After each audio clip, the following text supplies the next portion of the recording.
여러분 아마존이란 명칭 자체는 잘 아시잖아요. 아마존에스 때문에 붙여진 거잖아요. 여전사들 때문에.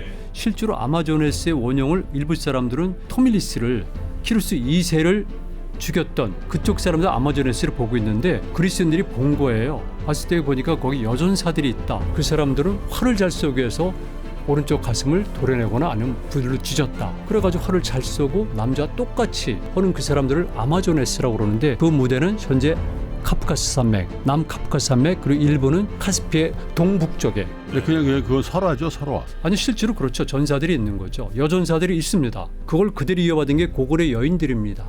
고구려 여성분들이 싸움을 많이 했어요? 그렇죠. 남녀노소가 전부 다 무장병력이었어요. 용맹한 여성들이었구나. 그 복장 자체가 다르잖아요. 고구려 고문벽화를 보면 여자들도 바지를 입고 허리띠를 딱 매잖아요. 이건 전투 복장이에요. 활동성. 3프로와 함께 유라시아로 떠나는 시간이죠. 세계를 이해하고 또 우리의 뿌리까지 찾는 시간. 윤명철 교수와 함께하는 유라시아 오디세이. 오늘도 사마르칸트대 윤명철 교수님 함께 하시겠습니다. 어서 오십시오. 네, 안녕하세요. 네, 네. 반갑습니다, 교수님. 오랜만입니다. 네, 우리의 뿌리를 저 멀리 어디입니까? 그 바다, 아니, 호수. 바이칼. 바이칼 호수. 네, 거기서부터 이제 우리와 굉장히 유사성 혹은 뭐 교류의 상당성이 있었던 그런 쪽을 좀 살펴봤고 오늘은 어디로 갈까요? 오늘은 많은 사람들이 가고 싶어하는 곳이죠. 어디죠? 카프카스 지역인데요. 카프카스를 가고 싶어요? 궁금한데 카프카스. 누가 가고 싶어하는 거예요? 나이 드는 사람들은 코카사스를 배웠어요. 코카사스. 네, 우리 코카사스 산맥 그랬거든요. 아, 코카서스 인종 뭐 이런 얘기 했었죠. 그렇죠. 바로 그거죠. 백인종 그래서 코카사이드 그러는데 예. 근데 지금은 카프카스라고 해서 원래 발음을 많이 쓰고 있습니다. 아, 카프카스 카프카스. 지역입니다. 코카서스, 카프카스 같은 말이군요. 같은 말입니다. 예. 네.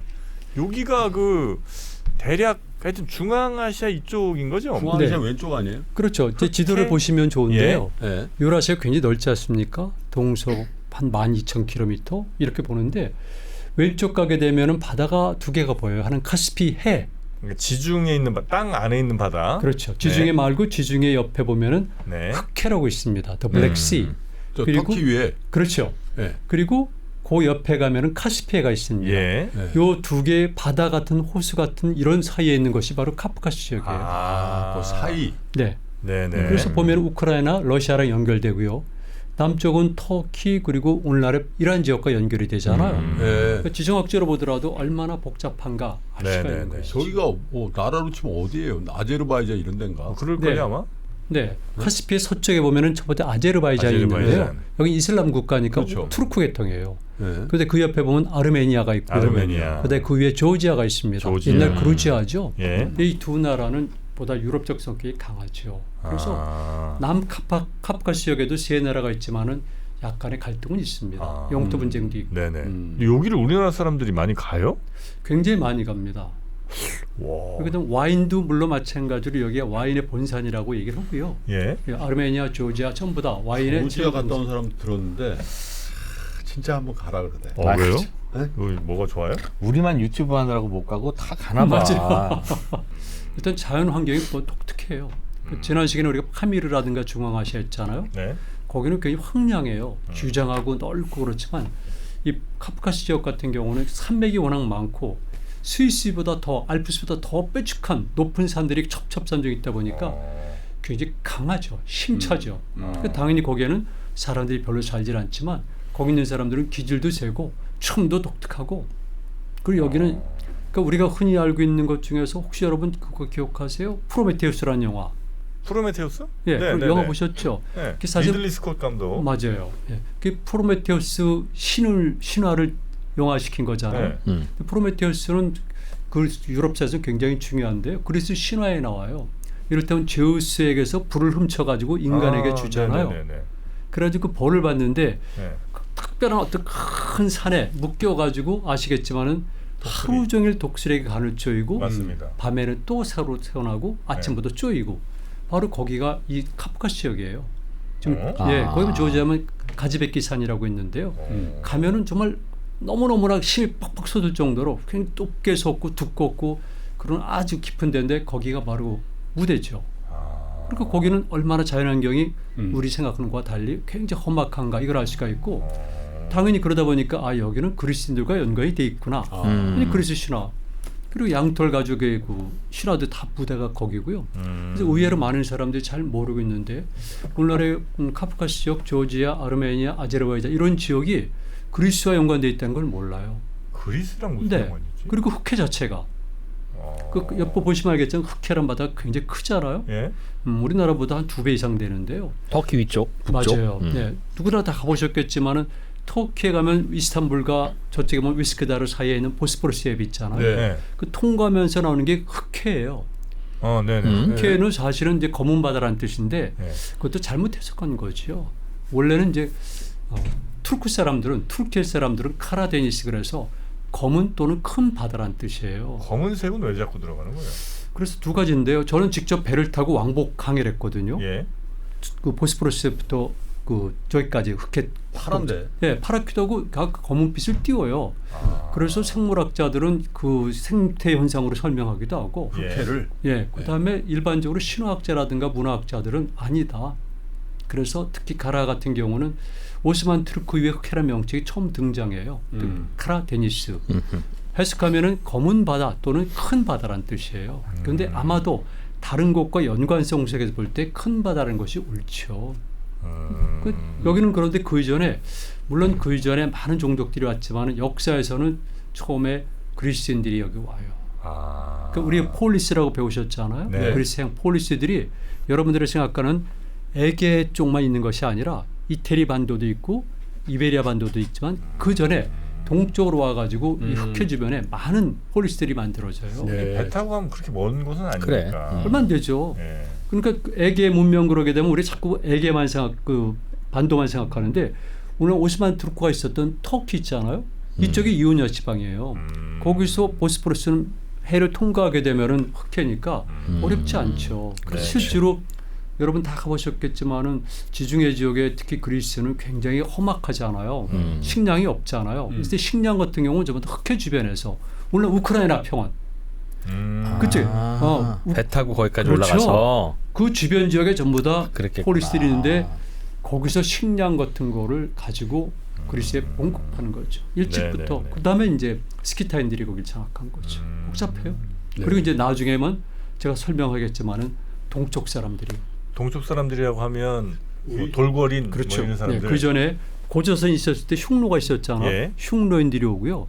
그다음에 여러분들이 잘 알고 있는 훈족도 있고요. 훈족. 그다음에 말 그대로 우리 바로 옆에 있었던 유연이라는 나라가 멸망하면서 그게 거쳐가지고 오늘날의 발칸반도까지 가요.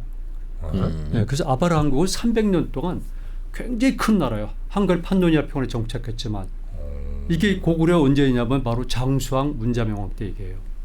그다음에 나중에 하게 되면 투르크가 세워지잖아요. 네. 투르크인들도 동돌골, 서돌골로 구분되잖아요. 네. 이때 서돌골들이 쭉 가면서 그쪽까지 가고 나중에는 서돌골 세력이 세운 나라가 바로 이 카프카스 산맥. 이걸 카프카스 지방에 정착하면서 역시 한 300년 동안 어마어마한 강국이기 때문에 지금 우크라이나 있죠? 키예프 같은데 네. 이게 전부 다 사실은 카자르 왕국의 영토였었어요. 그 위에는 몽골도 갔지만 네. 몽골은 여러분이 대충 아시잖아요. 근데 그 이전에 투르크인들도 흔히 말하는 흉노인들도 여기 갔다. 나라를 세웠다. 그 밖에도 할 얘기 무지하게 많죠. 그래서 처음에는 역사상에서는 그리스인들이 헤로도투스도 그래서 여기를 갔잖아요. 그러나 두 번째는 주로 스키타인들이 오지만 나중에 하지만 동쪽 사람들도 이미 흉노 세력들 그다음에 몽골계 세력들 선비족들이죠. 네네네. 그리고 나중에는 투르크계도 가고 마지막에는 몽골인들도 갔다. 유명한 그 바투 스부타이가 여길 가잖아요. 그 한반도는 우리나라 구석에 있으니까 계속 우리만 살지만 저기는 보니까 위치가 그냥 천안휴게소 같은 그런 느낌이네. 아무나 그렇죠. 왔다 갔다 하는. 누구나 왔다 갔다 하니까 굉장히 복잡하고 전투가 많고 참 슬픈 역사가 많죠. 근데 기후 환경이나 이런 건 어떻습니까? 한국 사람들이 많이 간다는데 한국하고 좀 비슷한가요? 그러니까 기후가 우리 같은 경우는 거의 비슷하잖아요. 기후대가. 네. 근데 다른 나라들은 그렇지는 않아요. 넓지 않더라도 생태 환경이 다양하거든요. 네. 그러니까 여러분 이제 지도를 보시면 알겠지만은 이 카프카스 지역도 예를 들게 되면 지중해성 기후가 있죠. 왜 그러냐면은 아시겠지만은 흑해랑 붙어 있잖아요. 네. 그러니까 조지아 같은 데 가면은 아르메니아도 그렇고 흑해 주변이니까 여기는 기후가 다른 거예요. 따뜻하고 지중해성 기후가 있고 습한데 그런데 가운데 오게 되면 그게 위에 있는 게 대카프카스 산맥이고 또 밑에 가면 카프카스 산맥이 있잖아요. 여기는 조금 전에 말씀드렸듯이 어마어마한 산악지대예요. 그러니까 우리가 강원도 얘기하고 뭐 백두산 얘기하지만 여기에 비하면 비교가 안 되는 거죠. 워낙 5,000m급 정도들이 쫙 있으니까. 그리고 동쪽 가게 되면은 여기는 카스피해니까 네. 여러분 카스피해 동쪽에 뭐가 있습니까? 우리가 지난 시간에 했던 중앙아시아잖아요. 그렇죠. 동쪽 그다음에 동남쪽은 중앙아시아 이란으로 들어가니까 여기는 사막지대죠. 이런 복잡한 것들이 네, 엮여져 네, 있는 것이 바로 카프카스 지역이다. 그런데 기온 자체는 우리가 생각하는 만큼 이렇게 춥거나 그러지는 않아요. 네. 거의 비슷한 거죠. 그러니까 아마 그 그리스인들이 볼 때는 저 카프카스 산맥 위에 참 설산 뭐 이런 거 보면서 아 저 위에 신들이 있겠구나 뭐 이런 생각을 좀 하셨겠네. 그게 바로 약간 좀 전에 말씀드렸던 프로메테우스죠. 아, 신들이 거기 있는 거고요. 네, 네. 신들의 고향인 거죠. 그런 기록들도 좀 많이 남아 있어요. 그럼요. 그리고 설화가 많이 남아 있죠. 네. 지금 그리스의 폴리스들이 흑해 서쪽부터 동쪽까지 포함되어 있는 건 다 그런 거고요. 지금 전쟁이 벌어지잖아요. 러우 전쟁이. 네. 이때 세바스토폴이라든가 마리오폴 이러잖아요. 네. 이때 폴은 폴리스란 뜻이에요. 아하. 폴리스도 종류가 다양하게 있어요. 그런데 그렇겠죠. 초기에는 여기는 그냥 단순한 무역 기지. 그러다 나중에는 정말 그대로 폴리스가 돼서 도시 국가가 되는 그렇군요. 거죠. 야, 여기, 이게 예. 많이 아니까 이게 연결이 된다. 또. 그럼요. 우리랑 직접 연결되죠. 그러니까 우리의 고구려 아니지 훨씬 이전부터 여긴 있었을 거 아니에요. 여기 원래 살았던 사람들이 있거든요. 네. 얌나야 문화라고 그래서 인류 역사상에 굉장히 중요한 청동기 문화, 스텝 문화가 내려온 곳이 바로 여기예요. 그런데 지금 우리가 얘기하는 것은 주로 역사 시대잖아요. 네. 역사 시대였을 경우 제가 먼저 얘기를 든 거는 누구나 이해하기 쉽게 그리스, 스키타이 그리고 페르시아 이런 식으로 전개시킨 거고요. 그런데 지난 시간에도 계속 말씀드렸지만 언제부턴가 아마도 김하군단이 활동할 때부터는 동쪽에 있는 세력들이 서쪽으로 막 진군을 해요. 김하군단이니까 그래서 역전이 되는 거예요. 네네네. 그때 가장 대표적으로 먼저 간 게 우리가 흔히 말하는 중국 사람들에게는 흉노 세력들이거든요. 그런 것들이 비교적 4세기쯤 가게 되면 훈이라는 이름으로 등장하는데 이 지역이에요. 카프카스 지역과 그 위쪽 지역에 훈. 그리고 장수왕 때니까 5세기 초잖아요. 이때 그 유명한 사람이 누굽니까? 바로 아틸라죠. 아틸라? 네. 아틸라라고 있잖아요. 그 유명한 훈족의 그 장군이에요? 장군. 그렇죠. 장군이라고 볼 수는 없죠. 황제 그 임금이라고 통치자. 봐야죠. 네. 통치자. 이 사람이 파죽지세로 서쪽을 공격했기 때문에 거기서 게르만의 대이동이 일어난 거 아니에요. 아. 이게 바로 그래서 서양 사람들이 훈족 그러면 아틸라를 생각하는데 그게 430년대쯤 되니까 장수왕 초년이죠. 그러니까 서양 역사에도 이렇게 사실은 그 유럽 역사의 가장 큰 사건 중에 하나가 그 훈족, 그렇죠. 훈족의 그다음에 침입이죠. 게르만족 훈족으로 대의원. 인한 게르만의 남아. 네. 근데 우리는 지금 그것만 알고 있잖아요. 네. 아니죠. 그러니까 조금 전에 말씀드렸듯이 고구려가 장수왕이 끝난 다음에 이제 문자명왕 시대가 되거든요. 문자왕이라고 그래요.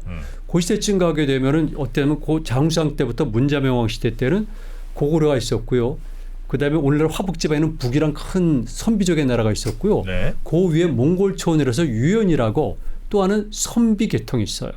투르크 피가 섞였지만 이들은 멸망하자마자 짧은 내에 20-30년 만에 어디까지 가냐면 지금 여기를 거쳐가지고 지금 헝가리 지방까지 가는 거예요.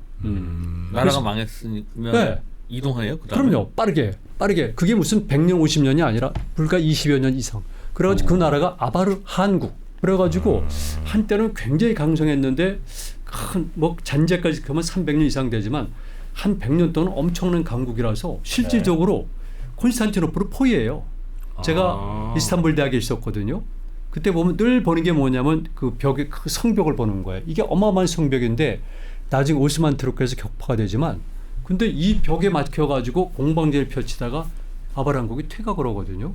제가 말씀드린 것은 바로 우리 장수왕 때 문자명왕 때 우리랑 같이 있었던 동맹관계도 맺었던 이런 유연이 멸망하자마자 그쪽까지 가가지고 지금 헝가리를 비롯해서 이건 역사를 그동안 우리는 너무 유럽사 중심으로 봐서 그러네요. 제가 말씀드린 건 저한테 팩트고 유럽사에 큰 영향을 끼친 것들이에요. 네네네. 그 이 무렵에 이제 고구려로 알려져 있던 특별한 존재가 기록이 되는 거죠. 고구려라는 이름이 아니지만 고구려라고 추정되는 네, 존재가 네, 네. 기록이 되는 거죠. 그러니까 성사이나 노아의 홍수의 배경도 여기. 여기라고 얘기를 한 사람이 있어요.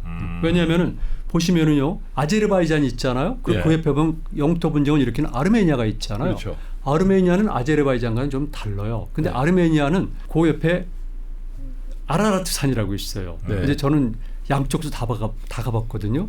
근데 투르크에서 갈 때는 아라라트 산을 제가 가보고 거기가 노아의 홍수라고 그래서 가면은 어떤 현장 유적도 보여주는데 저는 신뢰할 수는 없죠. 일단 그런데 그 아라라트 산은 노아의 전설이 있는 곳이에요. 근데 이거는 원래가 아르메니아 거예요. 근데 오스만 투르크가 뺏겼잖아요. 저는 그 투르크에 있을 때는 그걸 몰랐는데 아르메니아 가 보니까 아르메니아 사람들에게는 그 아주 우리가 말하는 백두산을 바라보는 어떤 절통의 심정을 가지고 멀리서 바라보는 것이 바로 아라라트 산이에요. 네, 그게 노아의 홍수의 전설이 있는 건데 다만 노아의 홍수는 실제 있을 수도 있지만 원래 있었던 수메르 홍수 설화를 다시 이어받아서 구약에 기록된 거죠. 아니 왜냐면 아르메니아가 저게 기독교예요 저기가. 그 예루살렘 있잖아요. 예루살렘에 가면은 아르메니아인 지역이 있다고. 그 팔레스타인 지역이 있고 네. 또 유태인 지역이 있고 유일하게 아르메니아 지역이 있어요. 그리고 골고다 언덕이라고 하는 그 왜 골고다 언덕 십자가를 끌고 그렇죠. 예수님 돌아가신 그 교회 네. 거기에 보면 아르메니아 사람들이 하는 그 교회가 또 있어요. 아, 그래요. 독특한 네. 교회를 네. 형성하고 있는. 그래서 아르메니아 가면은요 조자도 그렇지만은 그 교회들이 굉장히 많이 있는데요. 어디 있냐면 주로 큰 산봉우리 끝에 있는 거예요. 우리 예를 들면 대청봉, 소청봉 뭐 이러잖아요. 근데 그런 데 있기 때문에 이건 뭐냐면은 단순하게 이게 신앙처가 아니라 왜냐하면 전투 기능도 모든 기능을 할 수 있는 것들이 있고요. 거기는 외부인들이 많이 접촉을 못하는 거예요. 그러니까 그런 성들은 굉장히 보기에 아름답죠. 그러나 사는 거는 굉장히 안 좋은 거죠. 그렇겠죠. 우리 성과 네. 그들의 성과는 차이점이 있습니다. 아르메니아는 본인들이 와인의 원산지라고 얘기를 해요.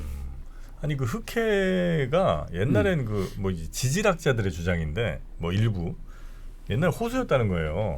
막혀 있었는데 그러다 이제 그 한 8,000년 전쯤에 약간 그 간빙기 뭐 이렇게 오면서 물수위가 막 지진 수위가 막 높아졌는데 그때쯤 이제 그 터키의 보스포러스예요.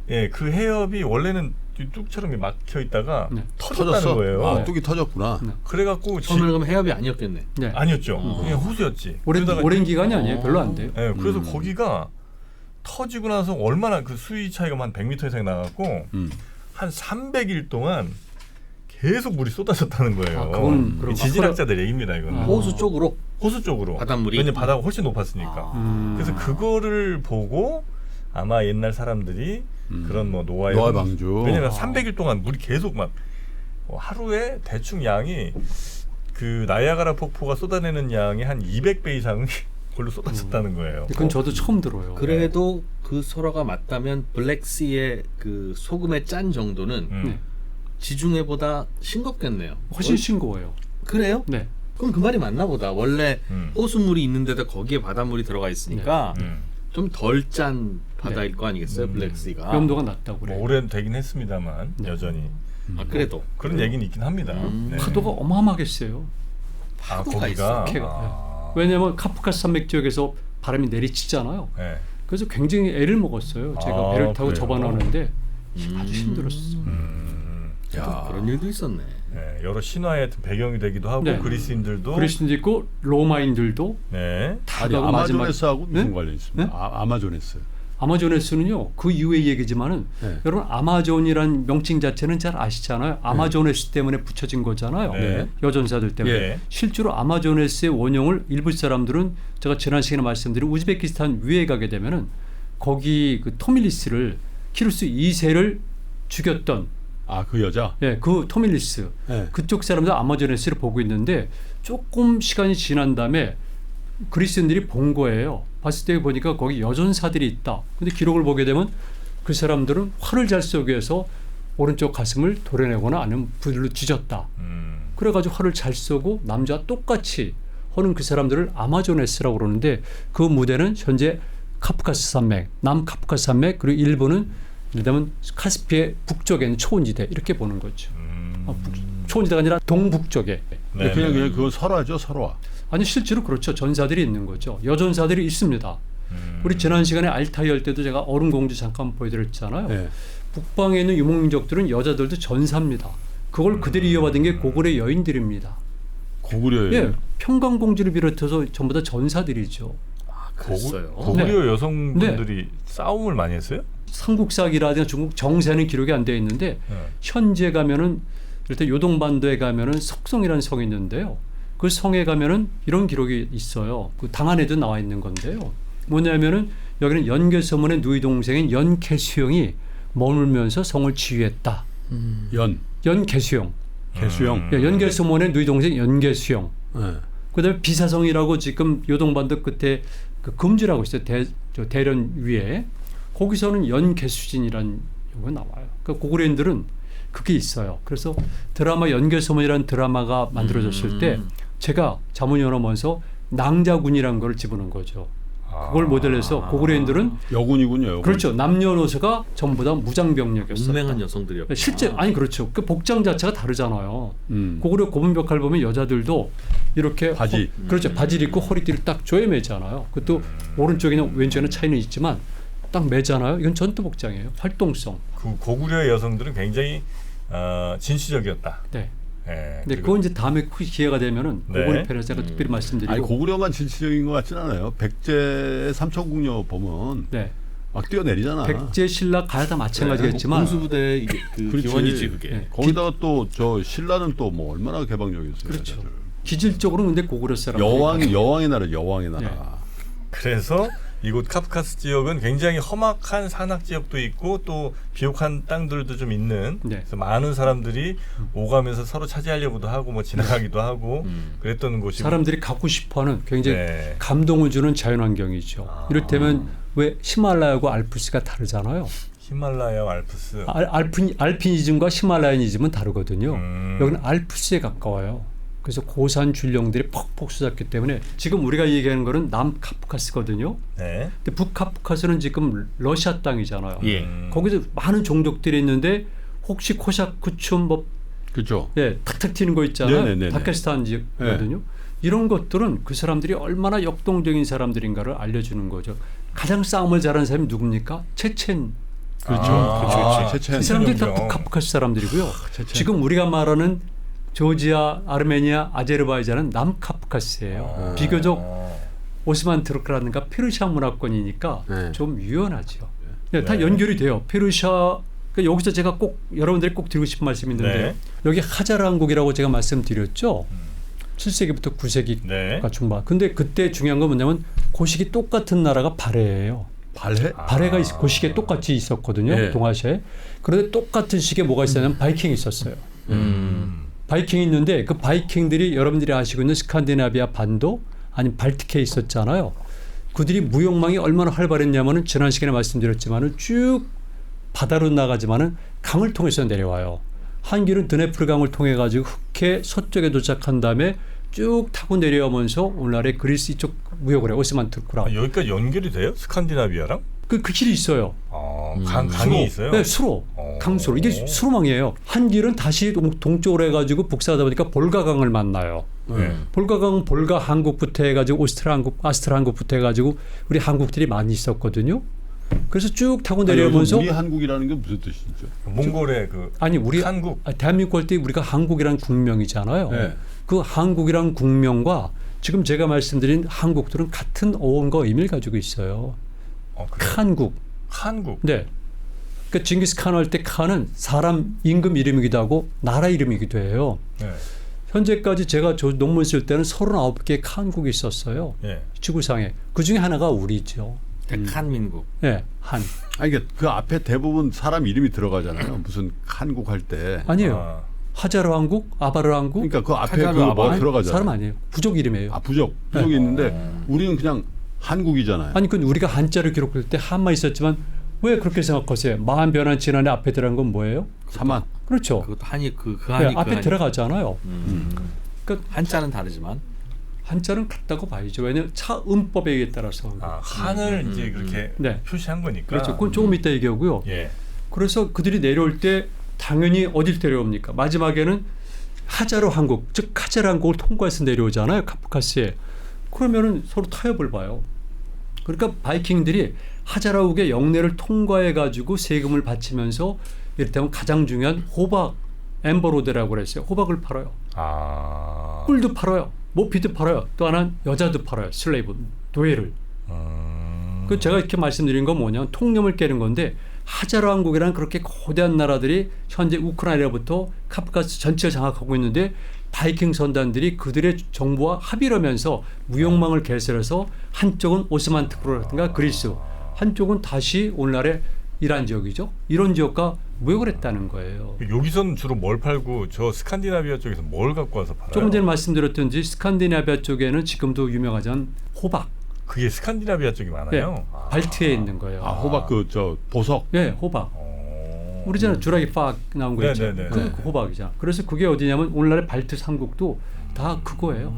엠버로드라고 그래서 호박의 길이 있는 거예요. 네네네. 주로 이런 것들도 있고 당연히 중간에 오서 모피도 있고요. 그리고 꿀도 굉장히 중요한 산물이에요. 바레인들도 일본에 꿀을 수출하잖아요. 아니 스칸디나비아에서 꿀. 아니 스칸디나비아와 발트의 3국 즉 발트의 주변 지역 예. 예, 거기에 있는 것들이죠.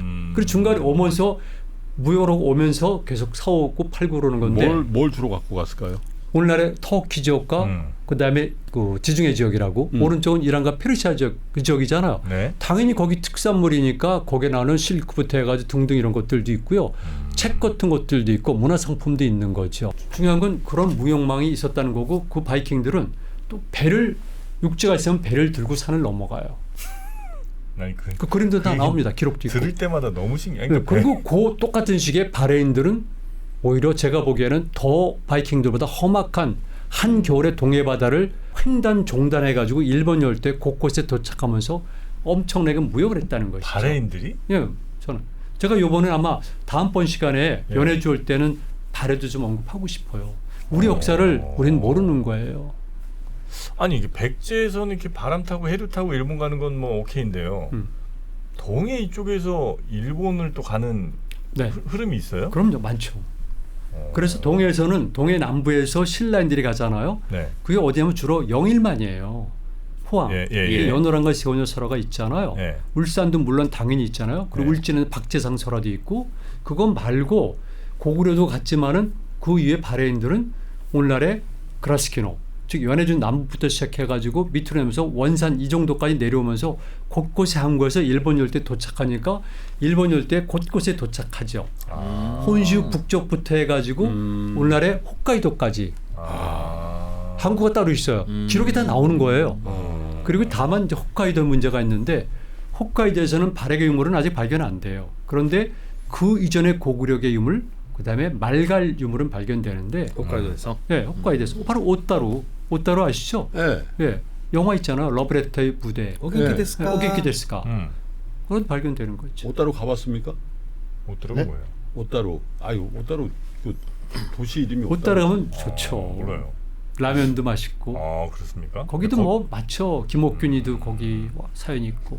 아 근데 거기에도 이제 우리의 네. 유물 같은 것들이 좀 남아 있고요.